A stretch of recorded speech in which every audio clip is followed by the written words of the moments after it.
সাদা তিল ও বাদাম দিয়ে আমি একটা পেঁপের তরকারি করলাম। এত ভালো হয়েছে খেতে যে কি বলবো। আমার ছেলে সে কিনা পেঁপে ছুঁয়েই দেখে না, সেও কিনা চেটেপুটে খাচ্ছে। আর সত্যি কথা বলবো যে সাদা তিল কিন্তু খাওয়া স্বাস্থ্যের পক্ষে খুব উপকারী। চলুন তাহলে, এই যে দেখুন, আপনাদের সাথে কথা বলতে বলতে পেঁপে আলুগুলোকে আমি এইভাবে ভালো করে কেটে ধুয়েও নিলাম। তারপরে দেখুন, আমি একটা ফ্রাই প্যানে 10-12টার মতো চিনেবাদাম আর 2 চামচ সাদা তিল একটু শুকনো ভেজে নেব। এরপরে কড়াইতে জলটা গরম হয়ে গেলে 1 চামচ নুন দিয়ে ধুয়ে রাখা আলু পেঁপে সাথে একটা এলাচ ফাটিয়ে দিয়ে চাপা দিয়ে দেবো কিছুটা ভাপিয়ে নেওয়ার জন্য।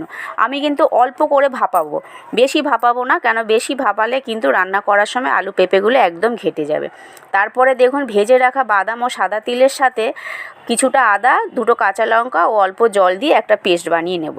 এরপরে কড়াইতে তেলটা গরম হয়ে গেলে সাদা জিরে, তেজপাতা, শুকনো লঙ্কা ফোড়ন দিয়ে ভাপিয়ে রাখা আলু পেঁপেগুলো দিয়ে ভালো করে আমি মিশিয়ে নিতে হলুদ গুঁড়ো, কাশ্মীরি লঙ্কার গুঁড়ো, গরম মশলা, অল্প নুন দিয়ে মিশিয়ে নেব।